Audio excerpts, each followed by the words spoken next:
तो जी नमस्कार, स्वागत है आप सभी का। मध्यकालीन हिंदी कविता के बारे में आज पढ़ने जा रहे हैं, जिसका कोर्स कोड है BHDC 132। और इसे पढ़ने के लिए सबसे पहले तो आपको 12 अध्याय के नाम याद होने चाहिए। अध्याय के नाम कुछ इस प्रकार हैं: भरी, कर, जामी, सुतु, रवि, घनभूषण। इनके शॉर्टकट ये हैं और इस हिसाब से इनका नाम आपको देख लेने हैं। अभी भक्ति काल की विशेषता, रीतिकाल की विशेषता और इन 10 कवियों के डिटेल आपको याद करने हैं। तो याद करना बहुत ही मुश्किल हो जाता है, एक दूसरे के साथ वो कन्फ्यूज़न की स्थिति आती है। तो हम देखते हैं।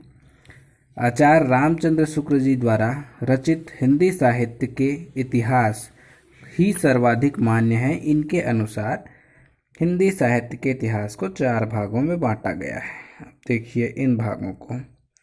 आदिकाल, जिसमें चंदर बरदाई, पृथ्वीराज रासो जिनके कविता हैं या फिर जिनके रचनाएं हैं वो आते हैं।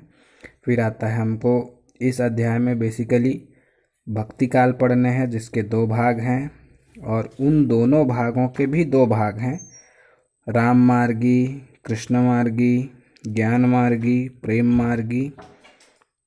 और इनमें तुलसीदास और ये मीराबाई, सूरदास, कबीर, रविदास और ये प्रेम मार्गी में जायसी आते हैं। इसके अलावा आपको इसे भी पढ़ने हैं, जिसे रीतिकाल या रीति काव्य कहा जाता है। इसके 3 पार्ट हैं: रीतिबद्ध, रीति सिद्ध और रीति मुक्त। इतना पढ़ लेंगे अगर आप, तो ये इस पाठ्यक्रम में नहीं है। इसके अलावा जो रहीम हैं वो नीति काव्य परंपरा के हैं और जो भूषण हैं वो वीर रस के कवि हैं। तो इसके बाद मैंने इसको इस तरह से पार्टीशन करके बनाया है, जिससे मुझे पढ़ना आसान हो जाए और कन्फ्यूज़न की स्थिति ना हो। क्योंकि हम को अगर कन्फ्यूज़न हुई तो बार बार पन्ने पलटने पड़ेंगे। तो ये क्या है कि एक ही बार में पूरा सब चीज़, पूरा डिटेल आ गया है इसमें। और इसे अगर आप ऐसे बनाते हैं और बना लीजिए, ताकि लास्ट मोमेंट में अगर आप इसको 20 मिनट भी अच्छे से देख लेंगे, समझ लेंगे और पढ़ लेंगे, तो आप पूरा 3 घंटे का एग्ज़ाम अच्छे से दे पाएंगे और आप नंबर भी स्कोर भी कर पाएंगे। तो ये 10 कवियों का डिटेल है। इसके अलावा जो छूट गया वो ये है कि भक्ति के विभिन्न साधन, जो नवधा भक्ति है उसका भी एक ट्रिक है।